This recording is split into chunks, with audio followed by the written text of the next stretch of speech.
There are many videos on YouTube that say the universe is a hologram and that everything is just an illusion. But even a hologram needs a physical process to produce and maintain it as a three-dimensional image.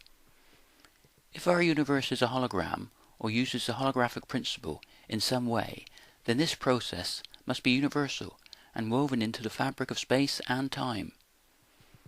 I believe such a process would not work like a piece of holographic film interacting with a laser. The process would have the dynamic geometry of three-dimensional space-time with a built-in symmetry at every moment of time. In fact, the process would look very similar to what we are seeing in this video clip. Imagine you are the frog looking out at the universe from the center of your own reference frame, and the parabolic mirrors represent the symmetry and curvature of space-time explained in Einstein's relativity. In a holographic universe, the big question is, are you real or are you just a hologram? In other words, are you the solid frog made of particles or are you the frog made of light waves? Most people would say they are the solid frog because you can feel you are made of particles and the virtual image would not exist without the solid one. But there is something not explained here, and that something is time itself as a process of continuous change, continuous energy exchange, or continuous creation. Therefore, we can ask the question, what are we over a period of time?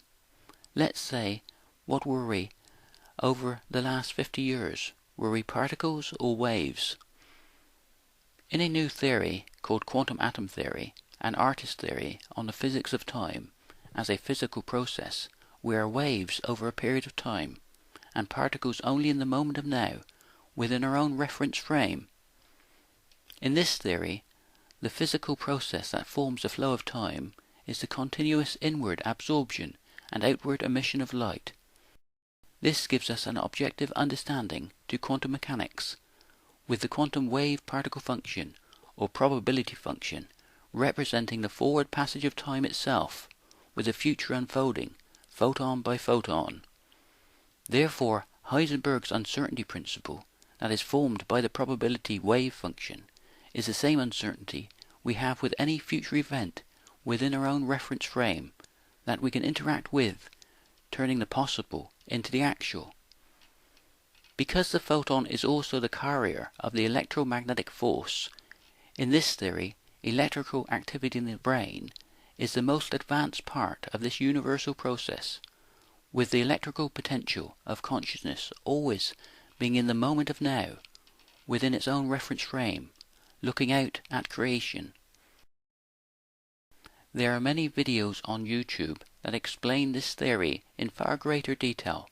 Therefore, I am going back to explain how the holographic principle is employed in this process. Holographic film uses a laser to form an illumination beam, with a beam splitter forming a secondary beam known as a reference beam that forms the interference pattern that in turn forms the virtual image. In this theory, the process is formed naturally by the continuous inward absorption of light representing the illumination beam, and the outer emission of light represents the reference beam that forms the interference pattern within that reference frame. The beam splitter is represented by a photon-electron coupling, forming a quantum jump of energy that in this theory represents a new moment in time, the moment of now, within that reference frame, with time unfolding photon by photon. Because the photon is also the carrier of the electromagnetic force, the interactive nature of the wave-particle duality of light forms a holographic principle by encoding a description of the volume of space on the boundary of the wave function in the form of electric charge. Nothing could highlight the interactive nature of light more than a telescope. The images we see through a telescope are only relative to the lenses or eyepieces we use. But are we really seeing the universe as it is now, or are we just seeing a hologram? When we look out into deep space, we look back in time, in all directions, into the distant past, at the beauty of the stars. If we look at the Andromeda galaxy, we are looking back in time to a period about 2 million years ago. That is when the light of the Andromeda galaxy started its long journey towards the Earth. The closer we observe something, the less time can elapse. Light from the stars takes years to reach us, but light from the planets take only a matter of minutes, and moonlight takes only seconds to reach us. Because this process is universal, even the light from everyday objects must take a fraction of a second to reach us. Therefore, all we ever really see is a hologram of the past, formed within the eye of the individual observer. Only the moment of now is real, for each individual within their own reference frame, within a process that forms the ever-changing world of our everyday life. This corresponds to Einstein's relativity, in which Euclidean geometry of our everyday life is only an approximation to hyperbolic geometry. Therefore, hyperbolic geometry, that in many ways is more beautiful than Euclidean geometry, is also more fundamental in the nature of space and time. Because hyperbolic geometry has negative curvature, with every point in hyperbolic space being a saddle point, we are going to need a dynamic process that naturally forms negative curvature in three-dimensional space. This can be formed by a very simple process of spherical symmetry forming and breaking. In these images from the International Space Station, we can see a candle flame in almost zero gravity takes on the form of a sphere. Light radiates out in all directions, forming a sphere that is interacting with the atmosphere on the two-dimensional surface of the sphere. The outer surface of the sphere has positive curvature, but relative to the radiating light of the candle flame, the inner surface has the negative curvature that is needed for hyperbolic geometry. This forms a dynamic process in three-dimensional space. Instead of a boundary circle, we have a boundary sphere. The infinite nature of hyperbolic geometry can be represented on the negative curvature of the interior surface of the light sphere. In this way, we have the three dimensions of everyday life, with Euclidean geometry within three-dimensional space, formed by one dynamic process that is based on hyperbolic geometry. The spontaneous absorption and emission of light forms a process of continuous energy exchange, or what I like to call continuous creation.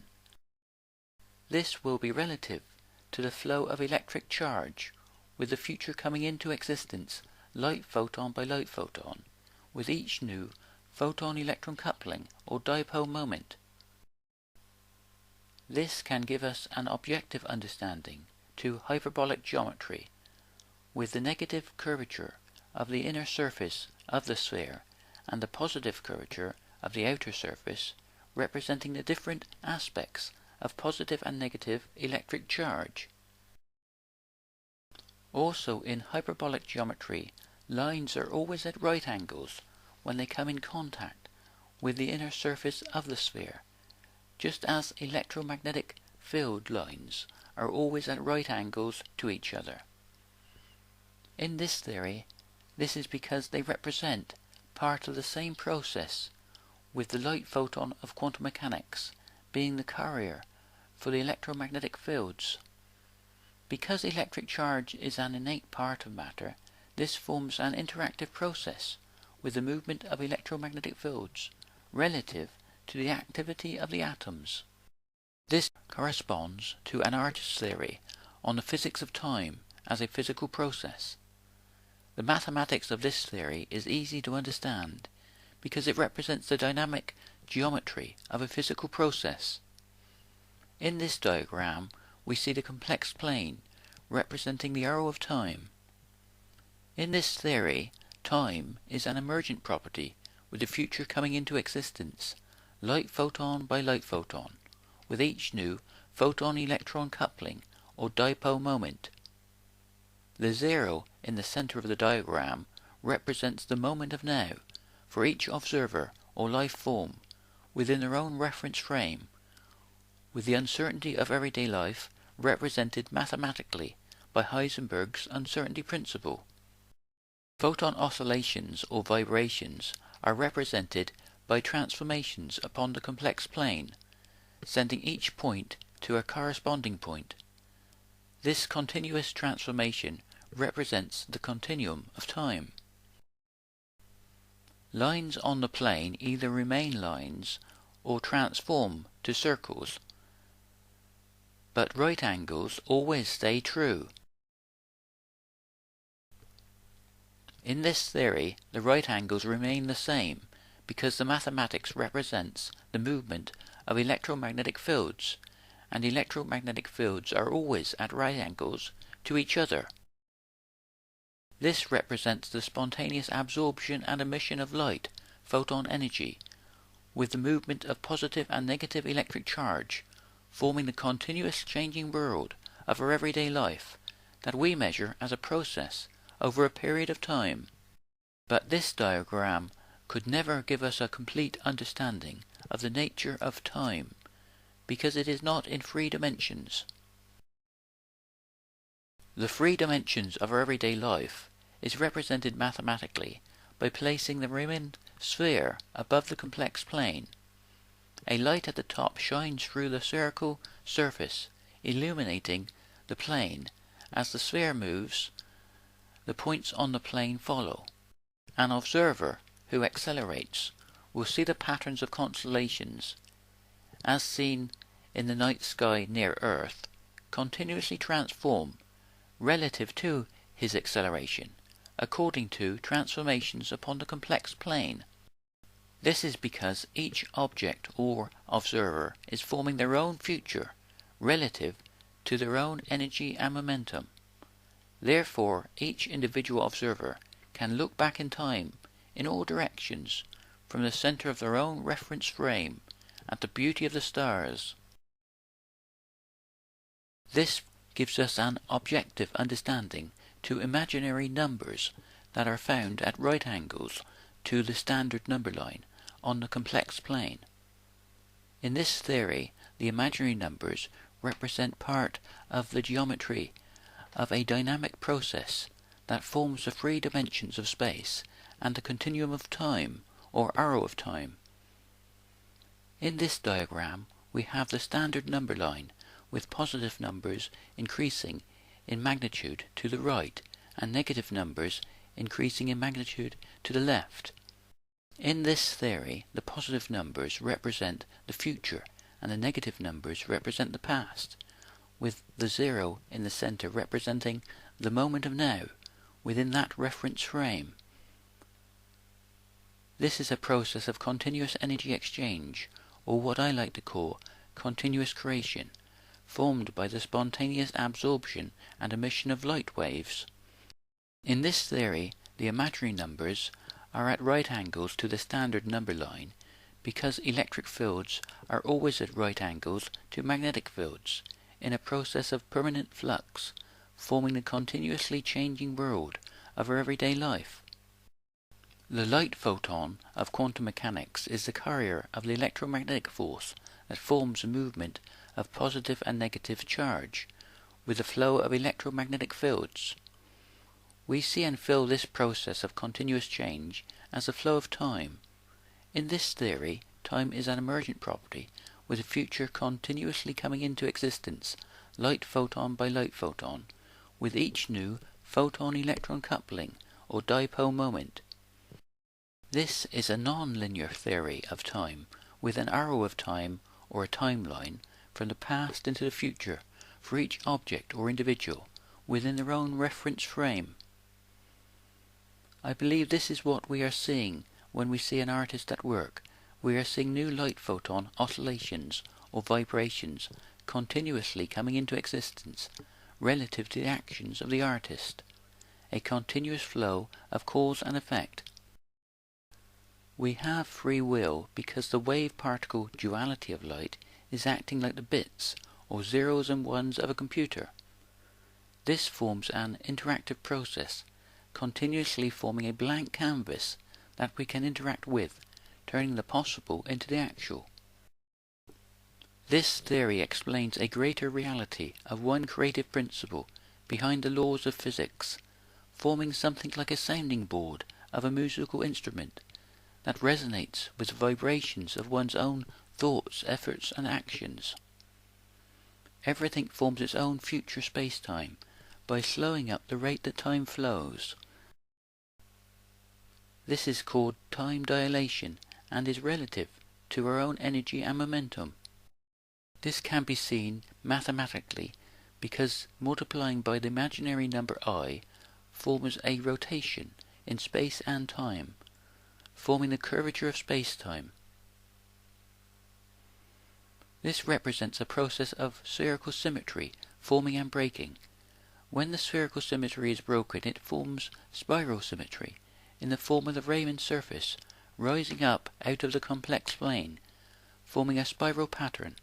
Each time we go around the origin, 2 pi, cylindrical symmetry has to be added, and we find ourselves on another sheet of the complex plane. This process forms the three-dimensional space of our everyday life, with a past we can never change, and a future that is always uncertain. There will always be uncertainty at the quantum level and in our everyday life, because the imaginary number I is the square root of -1, representing the rotational symmetry, 2 pi, that maintains the quantum wave particle function, or probability function, at t equals 0. The t equals 0 represents the moment of now for each object or life form within our own reference frame. In this theory, the physics and mathematics of quantum mechanics represents the physics of time as a physical process. The probability of quantum mechanics that is represented mathematically by Heisenberg's uncertainty principle is the same uncertainty we have with any future event within our own reference frame.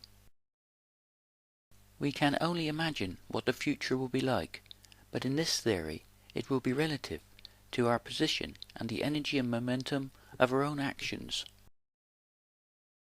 In this diagram, representing the flow of time, in the top left-hand corner we have the equation known as Heisenberg's uncertainty principle, with 4 pi representing a sphere. We have 4 pi in this equation because the uncertainty principle is formed by the quantum wave particle function or probability function of quantum mechanics that expands out as an inverse sphere. It would be logical if time was formed by this process that represents the spontaneous absorption and emission of light, that time would expand out in every direction in three-dimensional space with the expansion of the universe. But this is not what we observe. Time is two-dimensional, with a past and future, and a timeline forming an arrow of time that modern physics cannot explain. Almost everywhere else in this diagram we see 2 pi. The reason for this is that equations with 2 pi have cylindrical symmetry, a form of line symmetry. This line symmetry is formed because when light comes in contact with matter, it forms a photon-electron coupling, and we have matter-antimatter annihilation in just one direction, forming the arrow of time in that reference frame.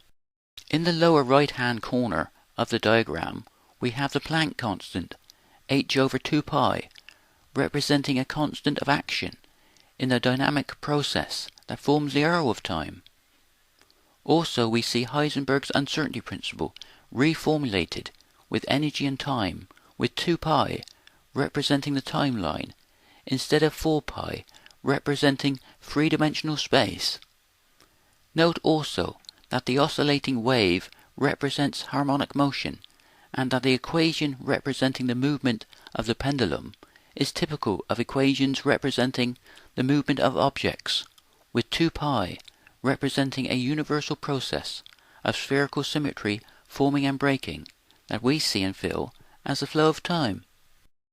This diagram shows a complex plane with the positive and negative numbers and the imaginary numbers going off at right angles, with 0 in the center. This still represents the geometry of a physical process.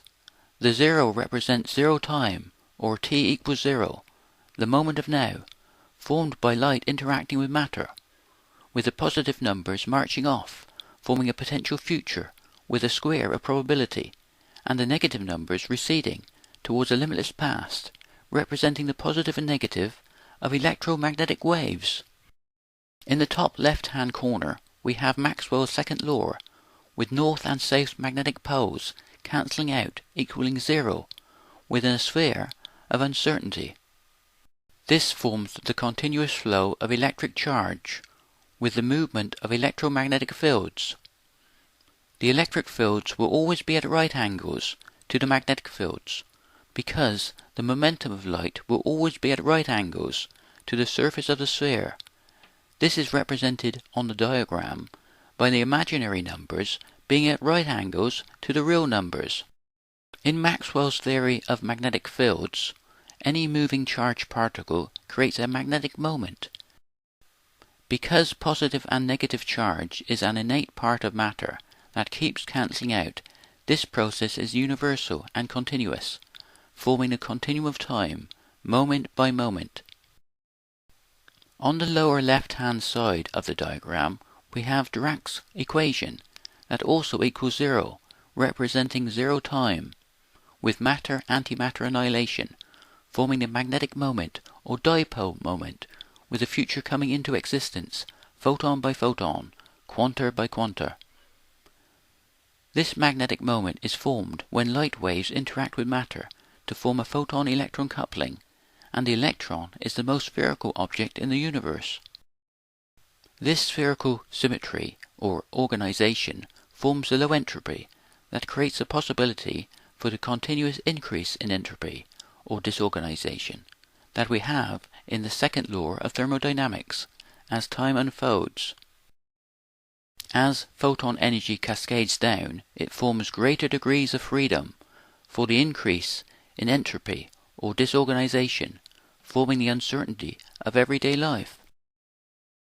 In the top right-hand corner of this diagram, we have Euler's identity, the most beautiful equation to come out of the mind of man. But this beautiful equation has no meaning or purpose in modern physics. But in this theory, Euler's identity is interwoven into the dynamic fabric of our universe, with the +1 representing 1 quanta, or photon, equals 0 time, t equals 0, the moment of now. To understand this further, we have to use the next diagram that shows how this spherical symmetry breaks, forming spiral symmetry that has line symmetry for the arrow of time.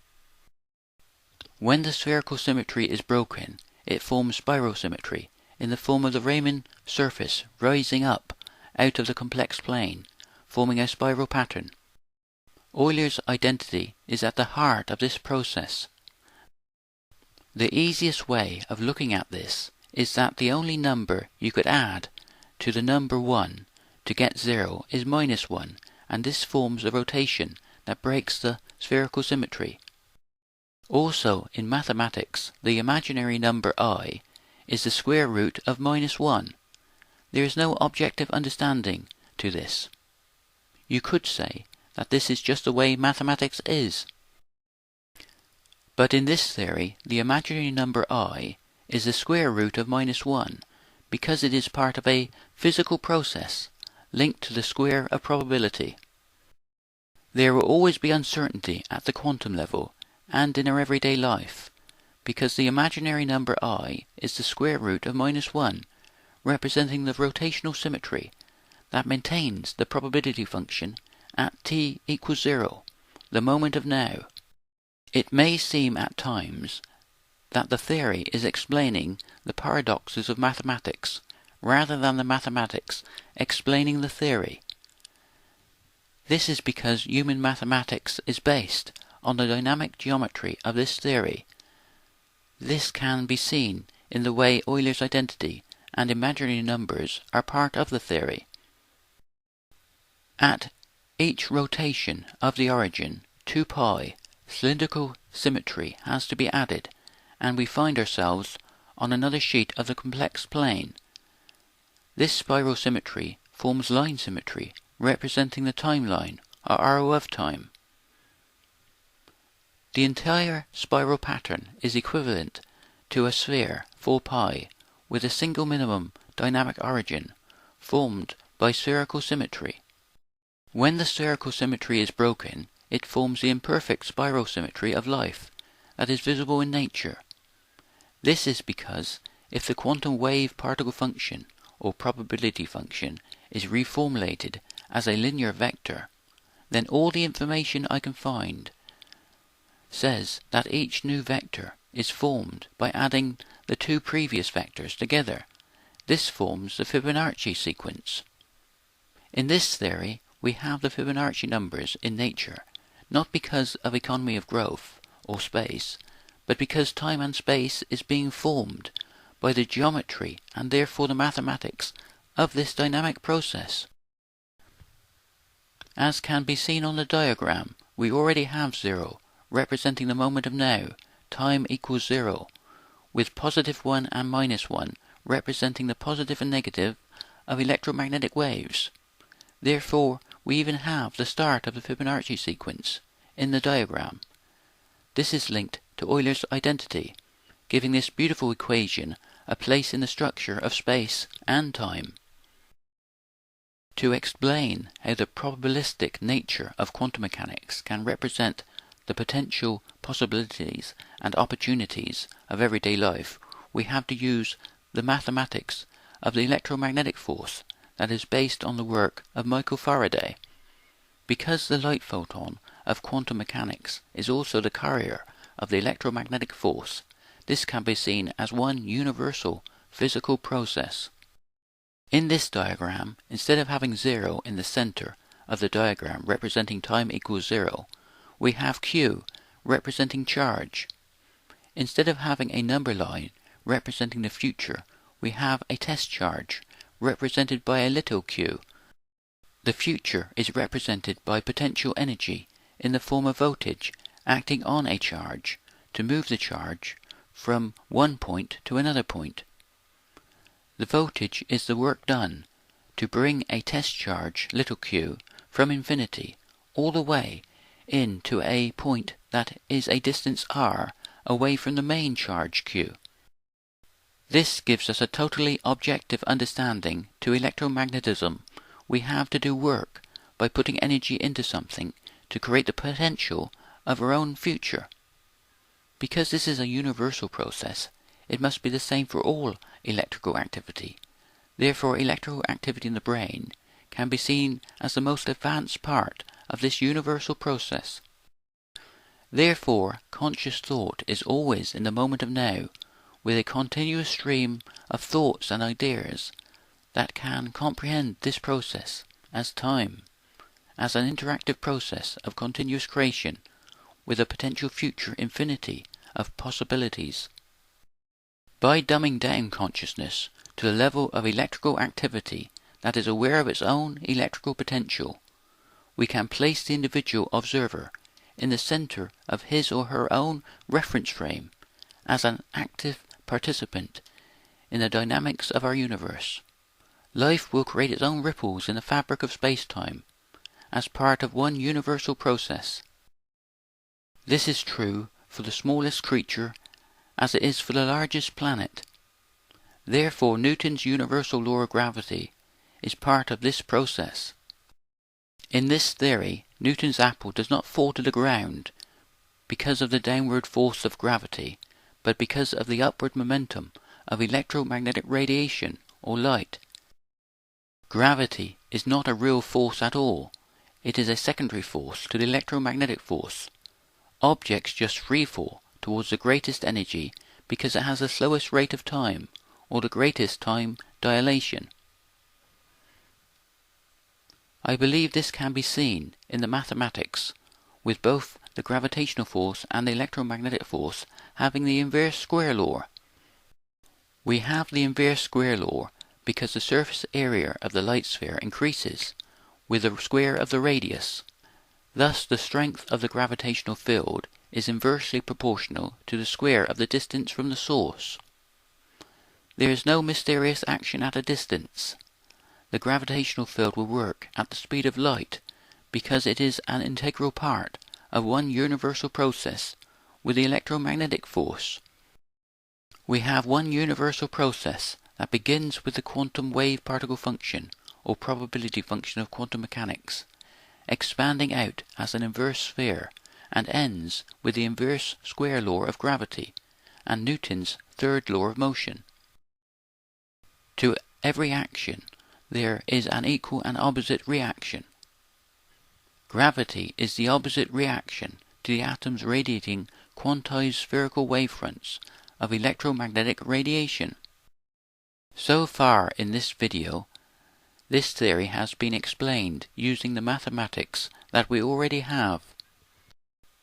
Now we are going to look at the one new equation this theory is based upon.